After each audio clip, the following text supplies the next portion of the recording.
Hola oyentes y lectores, bienvenidos a Medianoche Main, capítulo 27. Este es el podcast de Martes Ataca que dedicamos a las obras de Stephen King. Mi nombre es Lucía y hoy no voy a estar presentando a Andrés porque tomamos la decisión conjunta de aprovechar el formato de esta novela que voy a charlar con ustedes para que lo haga en solitario.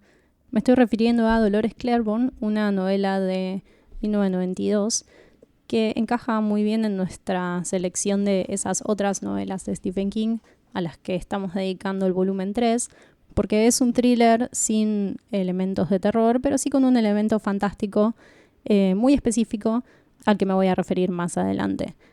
Este libro está narrado en primera persona y es un monólogo del personaje principal, que es obviamente Dolores, que está confesando un crimen, pero no exactamente el crimen por el cual la policía la tiene retenida. El puntapié de esta historia es la muerte de Vera Donovan, la jefa de Dolores, que muere en circunstancias un poco sospechosas y en presencia de Dolores Claiborne, que es la principal sospechosa de su supuesto asesinato. Esto está grabado porque Dolores recibió la herencia total de Vera Donovan, a pesar de no ser un miembro de la familia ni tener una relación muy allegada tampoco, al menos ante los ojos del pueblo. No obstante, Dolores se declara inocente y toma esta oportunidad para confesar por completo los detalles del asesinato de su marido, que sucedió hace 30 años, a modo de blanquear la historia.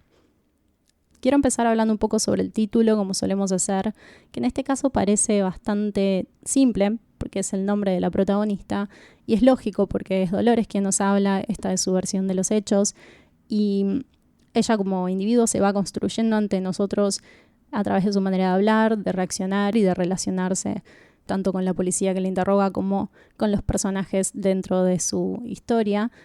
Pero sobre todo, esta mujer se llama Dolores y encarna literalmente un sufrimiento por las elecciones que tuvo que hacer, por el sacrificio de una vida dura y por el precio a pagar después de haberse defendido de lo que voy a detallar más adelante, pero si leyeron la historia ya saben a lo que me refiero. Este nombre es opuesto al nombre de su marido, Joe St. George, que es cristiano y tiene una connotación heroica, a pesar de que el personaje nos demuestra ser todo menos loable, pero no obstante esa es su identidad por derecho. Esta dinámica es central en la novela y voy a empezar a abordarla desde la estructura. Dolores dice al principio de su confesión que va a contar la historia desde el medio y hacia ambos lados. Esto significa que empieza por la relación que tiene con su jefa, Vera Donovan, y es un poco sorpresivo para el lector, porque considerando que está confesando a partir del supuesto homicidio de su empleadora, elige describir las muchas maneras en que Vera era una perra, entre comillas, porque es la palabra que se reitera a lo largo de la novela, para con ella. Cualquiera que declare su inocencia no elegiría destacar que la relación era tensa y muy conflictiva con la persona que acaba de morir, pero Dolores sí lo hace y a medida que la vamos conociendo, a través de este relato se va pintando un retrato de su vida familiar. De manera que cuando llega el momento clave, que es la hija de Dolores, Selena, abusada sexualmente, es importante para nosotros, los lectores, saber qué posición ocupa Vera Donovan en la vida de Dolores al momento del hecho y cuál ocupará después. Entonces, a partir de esta estructura es como entendemos que hay más gratitud y más comprensión entre Vera y Dolores que motivos para cometer un asesinato. Así que mediante el orden narrativo, la duda que puede existir sobre la culpabilidad de Dolores se responde a sí misma. Y también se puede extraer mucho sobre quién es Dolores Claiborne. En esto de un personaje que retuvo esta información y estos secretos durante tanto tiempo que ahora está explotando ante los ojos de la gente que la está interrogando. La confesión sobre la muerte de Vera es una excusa para que Dolores vuelque todo lo que retuvo durante ese tiempo. Y es que ella mató a su marido, pero fue por un motivo diferente al que todos suponen y que durante todo este tiempo pagó el precio, no de la ley, sino de su vida personal y social. Ella se quedó a vivir en Little Toll la mayor parte del tiempo en la casa de Vera Donovan. Está alejada de sus hijos y está cada vez más encerrada en la demencia de Vera, que es en parte una enfermedad mental por el envejecimiento y por otra parte un tormento que tiene que ver con su propio precio, sobre el que voy a hablar más adelante cuando entremos en el tema de esos dos pilares de la novela, que son ser una perra y pagar un precio. Dolores retuvo todo esto para protegerse y ahora que Vera no está, no le queda más que perder. Su historia pretende, de esta manera, hacer una justicia histórica de los hechos y blanquear cómo se generó esa dinámica de humillación, de violencia y de poder con su marido, hasta detonar en el asesinato como defensa personal. Como lectores podríamos esperar de Dolores, por lo que conocemos sobre ella a partir de esta historia, que su punto de vista sea, si lo van a contar hasta el cansancio, por lo menos cuéntenlo bien. Y esto no es que su marido la golpeaba y que por eso lo mató, sino que él abusaba sexualmente de su propia hija. Es importante para la novela, porque gira en torno al tema de la violencia doméstica, que Dolores misma admita que ella consideraba esos escarmientos, entre comillas, de su marido como parte del matrimonio, igual que su hija, Selena, cree haber hecho algo para provocar ese comportamiento por parte de su padre. La situación está construida desde la manipulación y la desigualdad de fuerzas, tanto dentro de su casa como afuera, en el pueblo chico infierno grande que es Little Doll. Lo que no tenemos que suponer, sino que Dolores nos dice literalmente sobre Selena, es que eso fue lo peor, no el miedo, sino la vergüenza. Y King hace hincapié a través de Dolores en ese mecanismo patriarcal que consiste en invertir las responsabilidades o las culpas para mantener el control. Dolores Claiborne paga su precio con silencio y, aún más doloroso, con la pérdida de amor de su hija, sobre la que voy a hablar también más adelante cuando hable sobre Vera Donovan. Voy a hacer un comentario antes de continuar. Stephen King es un escritor que generalmente sexualiza a sus personajes mujeres. No es la primera vez que menciono que esto no me gusta para nada. Y no digo que eso las aplane o las simplifique como individuos, pero tiene una tendencia a no poder despegar la naturaleza física, que a él como varón heterosexual claramente lo atrae, de la persona que está escribiendo. Y Dolores Claiborne, que como ya saben si la leyeron, o habrán imaginado si no la leyeron, aunque no deberían estar escuchando esto, es una novela llena de personajes femeninos. De hecho, son los personajes principales. Pero es una rara oportunidad en que King no cae en ese vicio de la hipersexualización. Y mi teoría es que se debe a que King tiene la mente puesta en su madre, Nellie Ruth Pillsbury King. Hay mucho de ella en Dolores, aún conociéndola solo a través de sus historias en on-writing, pero fue una madre soltera, tuvo trabajos muy duros, hizo muchos sacrificios y tenía también un carácter fuerte y contestatario. Creo que este libro es en cierto modo un homenaje a ella. Pero además hay que darle crédito a King por no sexualizar a la hija de Dolores, Selena, expresándose a través de su madre, dejando bien claro que ni ella ni su hija tienen responsabilidad alguna sobre el abuso sexual que está sufriendo. King describe todos los síntomas y las consecuencias emocionales, psicológicas, sociales del abuso sexual sin caer en el morbo de describir los detalles físicos. Y si bien Dolores evita esos detalles por respeto a su hija, no hay que olvidarse que ese respeto en realidad es decisión del autor. Y que en este caso está eligiendo enfocarse en el daño irreparable que sufre Selena, en el límite de Dolores como madre y en desarrollar el retrato inequívoco del abusador. ¿Quién es? ¿Por qué lo hace? ¿Cómo se defiende ante las acusaciones? ¿Quiénes apoyan y ayudan a sostener esta dinámica de poder? Años después, King volvió a hacer un gran trabajo al respecto de estos temas en Full Dark No Stars, que es un compilado de novelas cortas que leímos y charlamos en el capítulo número 16, especialmente en la novela corta Big Driver. Así que les recomiendo volver a ese capítulo si quieren indagar un poco más en este tema a partir del punto de vista de otro personaje. Voy a hacer una nota al pie más sobre el asunto de la hipersexualización por parte de King. Y es que es interesante que Dolores Claiborne sea lo opuesto a la historia que está conectada, que es Gerald's Game, porque en esa sí hay motivos argumentales para centrarse en la sexualidad de la protagonista, Jessie Burlingame, pero esto va a quedar para el capítulo que dediquemos ya con Andrés presente a esa otra novela. Bueno, habiendo sacado esta aclaración del camino, quiero enfocarme en lo que considero es la columna vertebral de la novela Dolores Claiborne, que es la amistad entre Vera y Dolores, que está marcada tanto por una oscuridad como por una sororidad. Al respecto, no quiero darle protagonismo al asesinato de Joe St. George, porque no tengo teoría ni contraargumento sobre la decisión de Dolores, que es una mujer desprotegida ante un depredador sexual que ataca a su propia hija. Para hablar en profundidad sobre eso, recomendaría que elijan algunas lecturas más teóricas sobre feminismo, desde aspectos sociales, políticos, económicos, y para ayudarlos a dar el puntapié inicial, les recomiendo el libro de nuestra amiga Noelia Ale, que es 7 frases machistas y cómo combatirlas, que fue editado por Niña Pez Ediciones. Conocerán a Noé de otros podcasts de Martes Ataca, incluyendo Radiografías Urbanas e Imaginario Colectivo, que son 2 de mis favoritos, y su libro, que escribió junto con Agatha Mencini, hace un desglose del lenguaje machista a partir de datos concretos, sin por eso deshumanizar a las mujeres que están detrás de esos datos. Y lo recomiendo porque considero pertinente que justo en este podcast reconozcamos cómo el lenguaje moldea nuestra realidad.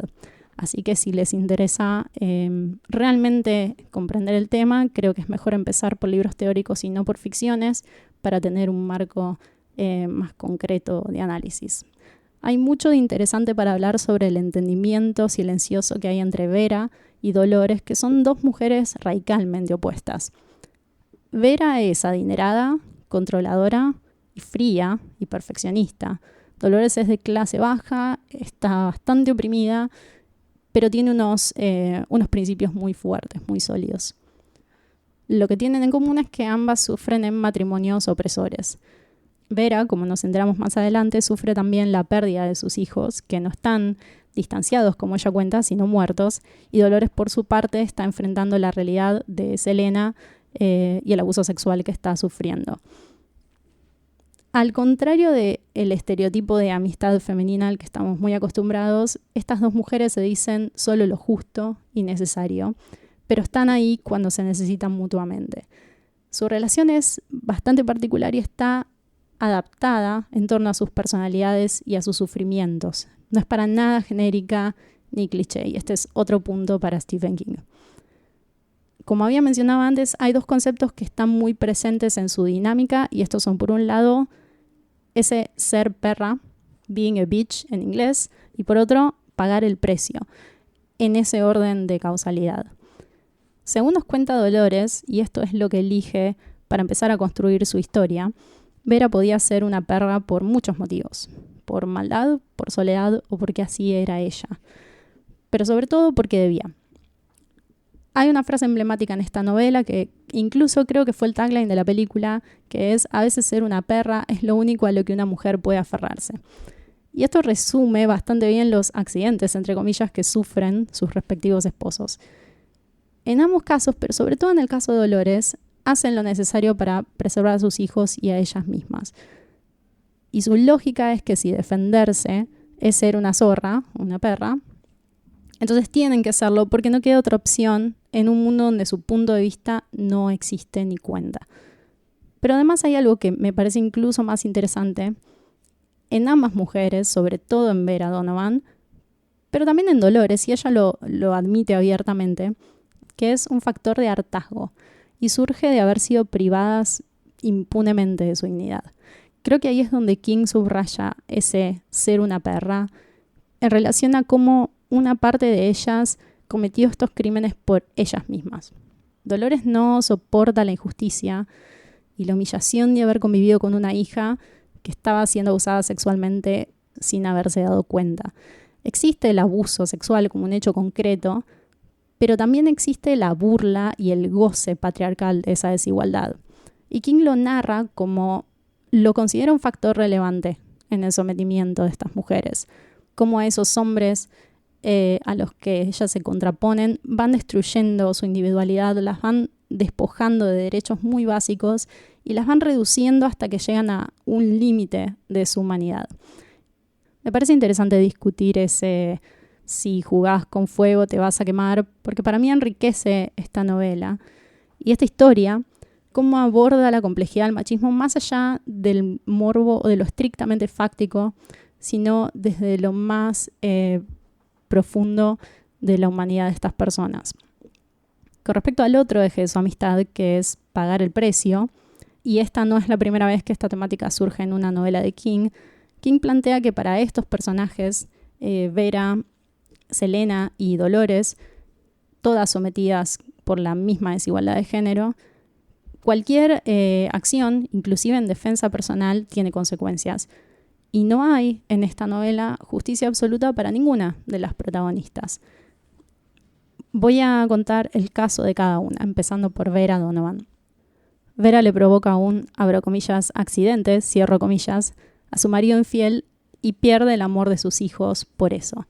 Porque una parte de su descendencia sabe que ella movió algunos hilos para matarlo. En un intento superficial y materialista por recuperarlos, ella les regala un auto en el que terminan teniendo un accidente y muriendo.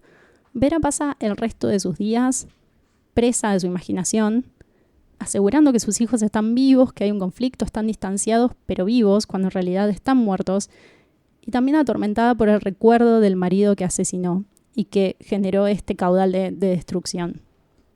Dolores, por su parte, también pierde el amor de su hija Selena por los mismos motivos. Hay algo en la mirada de Selena que nunca vuelve a ser lo mismo, desde el momento que le cuenta que está sufriendo un abuso hasta que casualmente su padre muere cayéndose en un pozo en el patio. Y lo peor es que sabe que su hija paga el precio en carne propia. En palabras de Dolores, creo que mi niña siguió viviendo aquí cuando ya se había sacudido de los pies el polvo de Little Toll. Creo que siguió viviendo aquí en sus recuerdos, en su corazón, en sus sueños, sus pesadillas. Hay una adaptación de Dolores Claiborne al cine, como de prácticamente todas las novelas de King, y se apoya completamente en esto, porque borra a los hijos varones de Dolores, que en la novela son 2, y no tienen gran agencia, y reduce la historia a madre e hija, que son Kathy Bates como Dolores, después de haber sido Annie Wilkes, y Jennifer Jason Leigh como Selena. En la película, Selena reprimió los recuerdos de abuso sexual, está situada en el presente, cuando ella ya es una adulta, y está en negación sobre lo que pasó. De hecho, culpa a su madre de haber matado al padre, no directamente, pero sugiriéndolo cada vez que tiene la oportunidad, y se nota que ella no es una persona muy feliz, tiene problemas con el alcohol y está visiblemente deprimida, porque todavía está presa de creer la narrativa de su padre, que le impuso cuando era una niña. La película, que se toma la libertad de salir del monólogo y contar la historia a partir de diferentes puntos de vista, cuando Dolores es acusada por el homicidio de Vera Donovan y Selena viene al pueblo, un poco engañada por un sujeto que en realidad quería culpar a Dolores porque nunca había ido presa por su primer asesinato y bla. El punto es que vuelve al pueblo después de 20 años, atraviesa cómo a partir de comprender la muerte de Vera se va reconstruyendo la relación entre ellas. Y funciona como una suerte de versión extendida de un texto muy corto que está al final de la novela, porque King usa un recurso que le encanta y a mí la verdad es que no me fascina mucho, y es incluir un artículo de diario para darnos las últimas novedades de lo que sucedió después de que Dolores dejó de contarnos la historia en esa confesión, y nos enteramos que además de haber donado todo el dinero de Vera Donovan, que eran una cifra ridícula, como $30 millones, su hijo, el que aún vive, es exitoso y está en contacto con ella y demás, y Selena va a volver, para no recuerdo qué ocasión, a su hogar. En sí la película está bien actuada, tiene una propuesta y está bueno que se hayan tomado ese trabajo de realmente adaptar el guión, si bien no me encanta cómo se resuelve la culpabilidad de Dolores al final, porque es un poco simplista. Siento que está bien y la recomendaría si les interesa ver esta historia desde otro ángulo. Creo haber dicho todo lo que quería decir. Falta algo que mencioné muy al paso, y es la relación entre Dolores Claiborne y Gerald's Game, 2 novelas de King. Si no me equivoco, Gerald's Game salió antes, pero es preferible, si no leyeron ninguna, que lean primero Dolores Claiborne, y en el capítulo que hablemos sobre Gerald's Game van a entender por qué. En ambas hay un momento decisivo que sucede el día del eclipse total. Para Dolores, ese eclipse es un ojo que hasta entonces estuvo dentro suyo.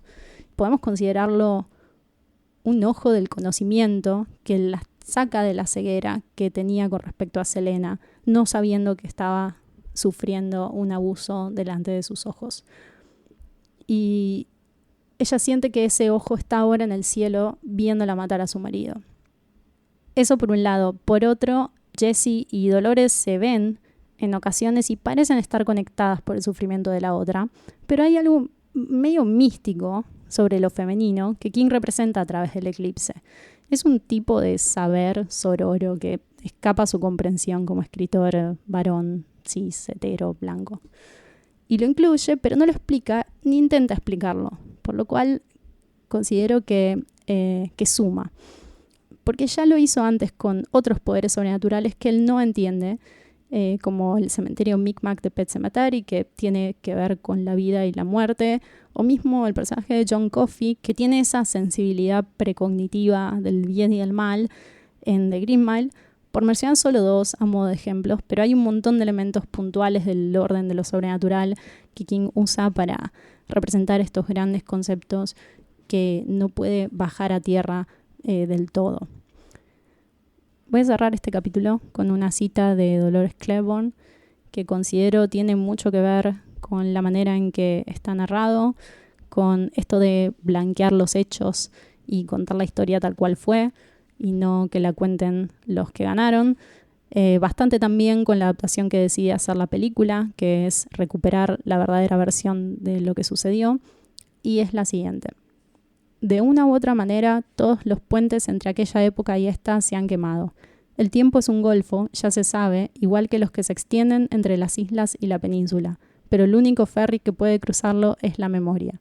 Y eso es como un buque fantasma. Si deseas que desaparezca, al final lo consigues. Espero que este capítulo no haya sido un completo desastre, que lo hayan disfrutado y hayan podido seguir al ritmo de un monólogo tan implacable como lo es Dolores Claiborne, que no te deja mucho espacio para cortar la lectura y retomarla en otro momento. En el próximo capítulo sí ya van a tener la dupla de vuelta, así que esto pueden considerarlo un experimento dentro de lo que es el podcast. Y me despido de ustedes. Sigan leyendo Stephen King, faltan muchos episodios en este volumen. Tengan presente que nos pueden escuchar en Spotify, incluso se pueden suscribir. Estamos también online en martesataca.com.ar y en cualquier plataforma que quieran escucharnos, buscan Martes Ataca y vamos a aparecer. Si no aparecemos, no estamos y nos pueden avisar. Dejen sus comentarios que nos hacen muy felices, mismo evaluando el formato de este episodio, si así quisieran. Mi nombre es Lucía y les deseo buenas medianoches.